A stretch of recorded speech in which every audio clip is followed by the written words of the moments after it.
Dober dan, pa jo imamo Evropsko komisijo z prepričljivo večino in nekaj vzdržanimi in slovensko komisarko, ki je druga, kot je sprva kazalo. Ti si spremljal zdajle neposredne prenose zasedanja Evropskega parlamenta, si zasledil kakšne zanimive stvari? Jaz sem tako, kot bi poslušal slovenski parlament, pravzaprav bilo je nekaj tehtnih, v glavnem populistični govori, pa vnaprej dogovorjene lege so bile, tako malo predstave za javnost in tako naprej. Bilo je pa več kot očitno, da se sestavlja nova velika koalicija, ki sama po sebi ne deluje najbolj naravno. To so v bistvu socialdemokrati, EPP, ki se pravi evropski konzervativci pa liberalci, vse ostalo je pa z takimi ali drugačnimi argumenti oporekalo sestavi komisije. Ja, mislim, ko se govori o tej evropski demokraciji in o Evropskem parlamentu, pa komisiji, pa vseh evropskih inštitucijah, je velikrat zaslediti besedno zvezo demokratični deficit. Tokrat se mi zdi pri teh evropskih volitvah, so probali demokratični deficit na dva načina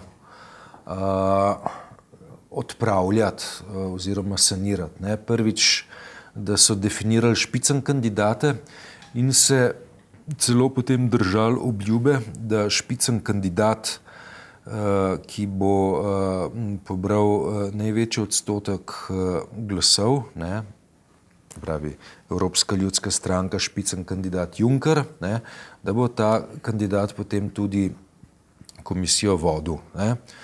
Drugič se mi je pa zdelo to, da je probil Evropski parlament na zasedanju odborov pokazati nekaj mišic in torpedirati kakšnega kandidata oziroma kandidatko in je potem to Evropski parlament uspešno storil prav na slovenskem primeru oziroma na primeru slovenske kandidatke Alenke Bratušek. In je s tem pokazal mišico. Je imel Jovan Vesel Koseski prav, kdor ponižuje se sam, podlaga je Tujčevi peti. Je rekel. In to se je zgodilo, ko so enkrat interesi ugotovili, volkovi ugotovili, da je žival ranjena, so jo združno strgali in s tem sprostili nekaj energije, ki bi se sicer sproščala kje drugje. Zaradi tega je Evropa kaj bolj demokratična? Ne, Evropa sploh meni ne zgleda demokratična, ima pa strukture, ki kljub vsemu delujejo na nek način, recimo temu uravnoteženo. Vsaj videz bolj demokratičen? Ja, recimo interesantno je to. Prvo, kar je pri prejšnjem imenovanju komisije oziroma kandidata za komisijo ni imel parlament nobene besede, oziroma ni imela evropska demokratična javnost nobene besede. Zdaj so jo pripustili k posredni demokraciji, evropsko demokratično javnost, podobno kot samoupravni interesni socializem, če se spomniš, ko so delegati volili delegate in tako naprej, ampak danes je parlament pokazal okvir, v katerem se lahko pogovarja, pa nastopa za javnost, kot slovenski poslanci v parlamentu nastopajo za javnost, nekaterimi z dobrimi, nekateri malo slabšimi, nekateri nezadostnimi argumenti, nema veze. Ampak potem, ko je bil Junckerjeva komisija v paketu izvoljena, še ni delujoča, tako rekoč še ni imenovana. Mora iti na svet in potem jo svet imenuje. Ne, da je avtomatično izvoljena, ampak jo imenuje in ko jo imenuje, še vedno ni pravno veljavno, ampak šele ko priseže pred sodiščem evropskim. Ja. Skratka, to kaže na neko suprapozicijo razdelitve moči in checks and balances, rečejo Američani, to se pravi, da se na nek način, da bi recimo, ne bi se mogel spet demokratično nek Hitler zgoditi, po domač povedano. Me je pa nekaj res presenetilo, tako da ne vem, kaj naj si mislim, glede na to, da sem dosti pozorno poslušal več ur, oziroma koliko časa je bilo. In veš, tisto, kar je Evropska levica povedala in kar je povedala Le Penova, je bilo identično. Identično. Zakaj? Ne vem, kaj naj si o tem mislim. Res ne vem, kaj naj si o tem mislim. Šlo je za neko obliko dejansko definiranja demokratičnega deficita, da je prvič ta komisija v bistvu predstavlja neoliberalne interese, da predstavlja v bistvu neko kvazi demokracijo, ki jo pravzaprav vodijo, ki jo bodo vodili komisarji, ki so v svojih državah že pokazali, da so zvesti neoliberalističnim programom, austerity measures, to se pravi te strogosti. Zategovanja pasov, skozi se je citiralo Grčijo iz leve in desne in tako prav zanimivo. Ne? In ne vem kaj naj se mislim, ker levičari se verjetno z Le Penovo ne strinjajo in obratno. Ne? Tako se mi zdi, ne, da se bo lep test v kratkem, ne, ko se bodo morale tudi evropske strukture izreči o trgovinskih sporazumih, ki se obetajo, ne, pa prinašajo v resnici podtalne oziroma napol zaupne ali pa celo zaupne dogovore, ki so nadnacionalni, pa hkrati izsiljeni strani svetovnih multinacionalk. Ne? Ja, res je. To pa je točka, pri kateri je pa treba zelo gledati, kaj se bo zgodilo. Ne? Veš, mogoče smo imeli zdaj neko predstavo, ki vzbuja vtis, da bo demokratičnega deficita nekaj manj. Ne? Konec koncev je Evropsko volilno telo Junckerja na nek način izvolilo na volitvah, ne?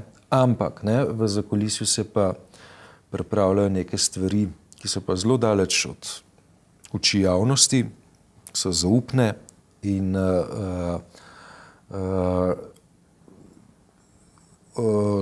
kako naj rečem, da ne bo zvenel vulgarno, bom rekel tako, da bo zvenel obsceno, ne? Drek mešajo pa multinacionalke. Ne? Ja, ta recimo ideja, kako smo mi prihajali v Evropsko unijo, je bila svetla, vsaj za nas, ne? Zato smo se za njo tudi opredelili, ker nam je dala nek stabilen večji okvir in ga je postavila na široko čez kloako, v kateri smo živeli in pravzaprav še živimo. Ne? To se pravi nekaj, kar bi v nekih starih slovensko-balkanskih manirah zamazali, tega zdaj ne moramo narediti. Ne?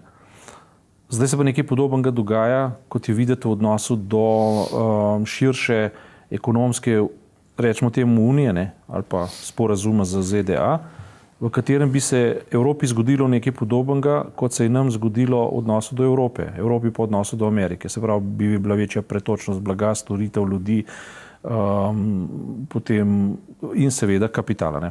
In Evropa, kakršno danes poznamo, ni Evropa tistih idealov, o katerih smo takrat govorili, ampak je nekaj zelo pragmatičnega. Kar pa je zdaj zelo nevarno, ker tako kot si povedal, je pa to, da so poznavalci že povedali, ne, da se o novi uniji ne pogovarjajo idealisti ali pa tisti, ki bi znali snovati ali pa videti pota človeškega duha in civilizacije, recimo zahodne, ki ima visoko dodano vrednost demokracije, ampak ne, pogajajo se multinacionalke in to tajno. Ne. In kot sem prejšnji teden napisal, že v sobotni, ko sem poslušal slovenskega pravnika Lojzeta Udeta, ne, sem se zelo zamislil in sem si rekel, temu glasu je treba dati pač res prostor. Ne. Mislim, kaj se zgodi, če bodo multinacionalke izlobirale recimo prosto dostopnost do koncesij multinacionalk do vodnih virov. Slovenija zmrzne v 5 minutah, ne, ker je bogata z vodami, ne, in to pa je edini ali pa eden redkih nacionalnih interesov, ki je nesporen. Ne. Voda je naša nafta. Točno tako, ne, in veš, da boš tam, ne vem, bom jaz živel v Bohinju in bi mu na koncu eden vodo prodal, ne, bohinjsko nazaj, ne, čez koncesijo in bo gor pisal, ne vem, Nestlé ali ne vem kaj, ne. Mislim, hočem povedati, gre za nevarnost in hkrati gre za priložnost. Nevarnost je pač v tem, da se nam bo to zgodilo in nam bo ušlo. Priložnost je pa v tem, da na tem primeru, ki je nesporen in mora biti nesporen, še se tako zabitorite nacionaliste ali pa za tako, veš, tiste zagamane politikante, ne, pač se lahko cela Slovenija poenoti menda pa ja na vodnih virih, ne, ali pa na vodi, to ne more biti sporno. In da na tem modelu na nek način začnemo premišljati spet temelje suverenosti neke države, v tem primeru Slovenije.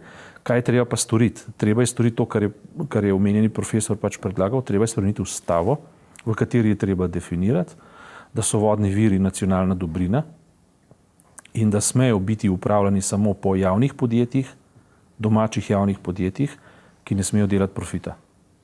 Ja, razen če bi po nekem spletu okoliščin, ne, z interpretacijo ustave na ustavnem sodišču prišli do podobnega sklepa, ne, zaradi tega, ker varstvo narave, ne, je v ustavi vendarle relativno dobro zapisano. Ne.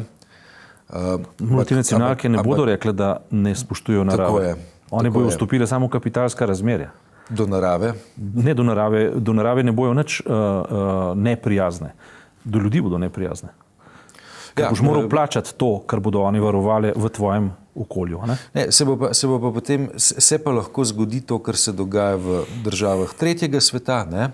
Veš, ko imajo relativno omejene vodne vire, ko te vodne vire stoletja in tisočletja uporabljajo lokalne skupnosti, pride multinacionalka, postavi vrtine, sprazni vire, ki jih je stoletja, tisočletja uporabljala lokalna skupnost, in to, ker je včasih prišlo skozi pipo, ne, prepakirajo v plastenke in po oderuški ceni prodajo lokalnemu prebivalstvu. Ja. No, to je realna nevarnost, obenem pa tudi prispodoba vsega, kar se nam dogaja. Ne. Se Evropa postaja rahlo dušeča. Ne. Dobro, mogoče bi bilo dobro pokomentirati tole, kar se je zgodilo z Violeto Bulc, mi je všeč. Ne.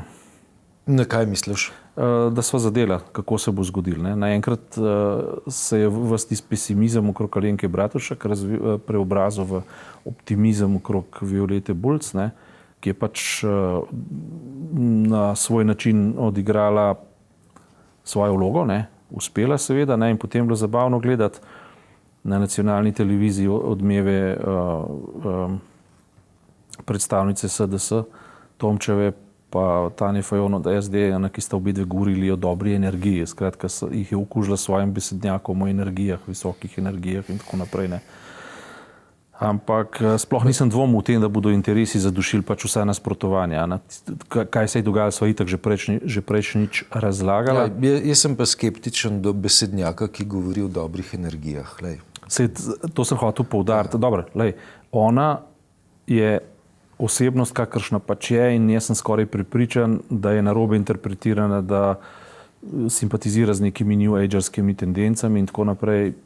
Jaz mislim, da je, poznam je ne, ampak kolikor opazujem, kljub vsemu, jaz mislim, da je zavezana, veš, nekim zakonom, da je zavezana, veš, se ne izogiba se izgubi kalorij, ne izogiba se naporom in tako naprej. Skratka, ni užitkar. To se ji vidi, ne? Ja. Recimo, ne? Tako da ta nesporazum je pravzaprav že padel v vodo s tem, ko je šla čez teste, ne? Bolj me zanima, katera logika se je uveljavila in se uveljavlja tudi zdaj v Sloveniji in kateri nesporazumi se bodo odpravljali, če se bodo odpravljali s to novo vlado, ker nekateri napovedujejo neslavni padec do konca naslednjega leta. Ne. Midva sva pa že mislim, da na prvem pogovoru od srede do srede ugotovila, da je politična stabilnost ena od prioritet naslednje 4 leta, če hočemo državo rešiti. Ne. Politična stabilnost pomeni vladati 4 leta vsaj, ne? Za neko politično skupino. Zdaj tako, ne, da zrelost države, zrelost nacije, zrelost demokracije, ne, je med drugim merljiva tudi potem, veš, ali kompozicije, ki so izvoljene na volitvah, lahko zdržijo pač obdobje, za katerega so izvoljene. Ne? Seveda. Dobar, ne? Zdaj, je treba tukaj dodati en stavek. Ne? Pač v zrelih demokracijah vlada, ki naredi težko napako, odleti. Ne? Ja. Ampak, ne, če se pa ti skrajšani mandati ponavljajo eden za drugim in če se življenjska doba vladnih kompozicij krajša iz iteracije v iteracijo, iz kroga v krog, je pa to znak nezrelosti. Ne? In pač nezrelost je neka zelo slaba legitimacija. Ne? Ključna točka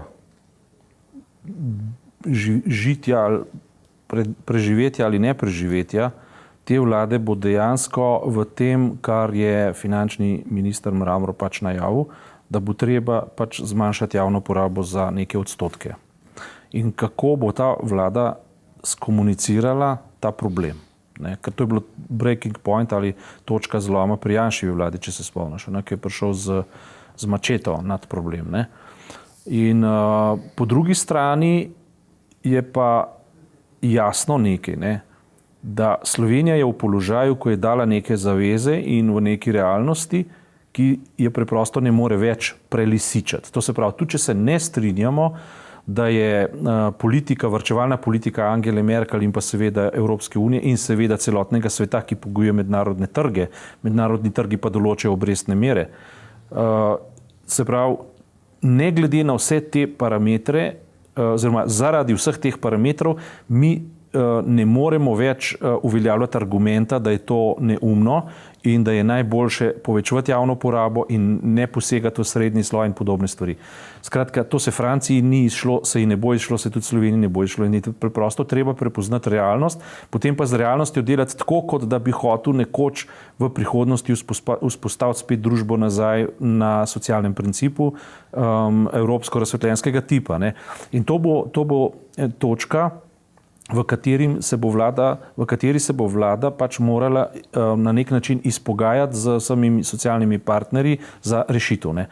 In seveda, da bi se pa lahko izpogajala za rešitev, bo morala pa socialne partnerje, zlasti tiste, ki bomo zadeti, ne, se pravi s povečevanjem stroškov, prepričati, da nekaj dela tudi na drugi strani, tam, kjer kapital ropota, brez omejitev, brez pravih obdavčitev in brez pravega prispevka k družbi. Ne? In mislim, da prvi koraki so bili pač narejeni v to smer, da se bodo kapitalske transakcije nekoliko obdavčile in tako naprej. Tudi besednjak je relativno zelo zmeren in problem Cerarjev razumem zelo analogno kot analognega Junckerjevemu problemu, ker Juncker za njega pravi, da je krščanski demokrat za socialdemokratskim srcem. Ampak na drugi strani je pa upet v neoliberalne probleme, ki jih lahko rešuje sam na realističen način, ne tako kot nekdo, ki ne bi imel na glavi pač problema, ki ga je treba rešiti. Ne? In znotraj in seveda zraven pa potem še se soočati z politično realnostjo in s političnimi neumnostmi, ki so na delu. Mislim, to je precej težka naloga, bi jaz rekel. Ne. Tudi v Sloveniji, recimo, me bo zelo zanimalo, kako, na kakšen način bo Miro Cerar to stvar reševal, ne. Ker je pač že očitno, da tudi, če bodo na en stran sindikati pa javni sektor prišli pred njega z realnimi ugovori, z realnimi smiselnimi ugovori, je popolnoma jasno, da ga bo na drugi strani opozicija, najmanj SDS, torpedirali z najbolj brutalnimi sredstvi. Ne, z najbolj... Ja, mislim, problem je tudi v tem, veš, da se ta svetovni red začenja nekje pri Šanghaju in končuje pri Los Angelesu. Ja. In to na tej poti. Ne? Tako je. Tako je. In vmes je pa internacionalen kapital, ki pač ker Evropska unija je odvisna tudi od mednarodnega kapitala, od pretoka mednarodnega kapitala. Ne. S čimer se lahko strinjaš ali pa ne, je pa to realnost. Ne. In to, kako bo ta stvar spet šla v neko destruktivno smer, sem pač zaznal te dni, ko je SDS pač najavila, da bo že hotela zamenjati predsednika parlamenta Brgleza, ki je v bistvu številka 2 v državi, ne. Po pomembnosti položaja govorim. Ne. Ker tako rekoč namestnik predsednika države, ne? Hkrati predsednik parlamenta. Ja, in nekaj narobe rekel, ne? Intervju v Mladini, ne? Češ, da se je izražal proti osamosvojitvi Slovenije in samostojnosti. Ja, pa si bral to? Ja, nisem, ne? In potem pa še to, da je bil v bistvu tako rekoč skoraj da za povojne poboje in da je to rekel, da je bila to stvar neke situacije in tako naprej. Nisem prebral, potem seveda sem šel pa brat, ne? In si ugotovil, da je nekaj drugega rekel? Diametralno nasprotno. Ja. On je hotel upozoriti pred tako logiko, a veš, in so ga, mislim, obtožili, da je rekel to, kar je hotel povedati, da se ne reče, ne, da ni prav. Ne. Se to je nekaj neverjetnega, ne. To je res nekaj neverjetnega, a veš, ko res iracionalnega, kako so ene politične sile, ne, v Sloveniji ali pa eni politiki zmorejo hote in vede lagati. To se pravi, točno vejo, da ni res, ampak se zlažejo, potem postavijo to resnico, jo utrdijo, jo distribuirajo preko svojih medijev, jo ponavljajo toliko časa, da postane nova resnica, potem pa svoj beton enostavno vržejo čez aparat in potem diskvalifikacije, sovraštva in vsa ta metodologija deluje. To je nekaj neverjetnega. Res, sploh ne moreš verjeti, da je to v civiliziranem svetu mogoče. Ne? Pa ne vem, se strinjaš ti z Brglezom. Ne? Brglez je tip tehnokratskega politika, ki ga sploh ne moreš grdo gledati ali kaj takega. On preprosto on ima tisti švicarski model. Ne? Ne, politiki deluje, pa ne veš za njega. Ne? Če bi bil on lahko sporen. Ne? Mislim, sporen v narekovajih je zaradi tega, ker vendarle v tem trenutku predstavlja model nek nov model. Ne? Ja. A se bo v naslednjih 2 mesecih ali pa 2 letih ali pa 2 desetletjih spridil, to jaz ne vem. Ne morem vedeti, kaj bo čez 2 meseca, pa kaj bo čez 2 let. Ne? Ampak pač v tem trenutku predstavlja določeno diskontinuiteto, ki je bila na volitvah uspešna in zaradi tega pač za stare politične nomenklature predstavlja neko tveganje. Ne? Mislim, jaz sem samo gledal in to je tisto, ker okrog te logike se ustvarja sistem nekih iluzij, sistem nekih laži. In s tem tudi z iluzije treba biti prizanesljiv. To je večkrat odraz šibkosti človeka, ne moči, se pač zateče v iluzije, na ta način preživi, s tem nič narobe. Ampak če pa iluzija utemeljena na direktni laži, to je treba pa izganjati in to s krepelom. To je treba enostavno zapliniti to logiko. Da laž prevzame oblast. Laž nikoli ne sme prevzemati oblast. V tem je bistvo vsega pravosodnega sistema, da se zaščiti pač zakonitost, če se že same resnicoljubnosti ne more, se pa vsaj zakonitost. In pač nekomu podtakniti in jo potem perpetuirati, nadaljevati in artikulirati pol, mislim, to je še kar grozljivo, to rečem. In tisto, kar sem videl, ta politični slog ima v Evropskem parlamentu Le Penova. In je bilo impresivno, kako je pravi argumente znala uporabljati v svoji retoriki. In to me je danes prav tisto, ne vem, kaj naj si mislim. To se pravi uporabljati pravilne besede, zato da zasleduješ napačne cilje. To je prav tak nov izziv. Seveda, zdaj tako, veš, da se je ta, na rekovajih, politična korektnost, se je cepila na cilje skrajne desnice. Ja. Tako da tukaj je treba ugotoviti, da so na delu, če govoriva o gospe Le Pen, da so na delu resni profesionalci in pač da so politiki skrajne desnice na del človeški obraz, ali pa to skrajne desnice po meri človeka in politične korektnosti. Ja, za Slovenijo skratka, da rezimiramo, kar bi želel povedati, je to, nikoli pač politična korektnost ne bo dosegla nekaterih politikov slovenskega političnega spektra. Jih ne bo, to je očitno. To so slabi ljudje, ki zavestno hote in vede lažejo, upletajo v to svojo laž tudi zlasti tiste, ki navzven delujejo pošteno, pa so naivni, ali pa tiste, ki kažejo naiven obraz, pa niso naivni. A veš, po tistem odboru 2014, tam neke govore delal, ne vem kaj vse. Veš, ampak to je neko dejstvo, ki ga nikoli ne boš mogel izbrisati in se nek nacionalni dedni zapis nadaljuje že od samega začetka političnih gibanj v Sloveniji, ki so bile groba, nesramna in predvsem blazno sovražna in so seveda tudi končala tako rekoč v bratomornih dejanjih. Se pravi, to je realnost, ki je očitno nikoli ne bomo presegli. Očitno.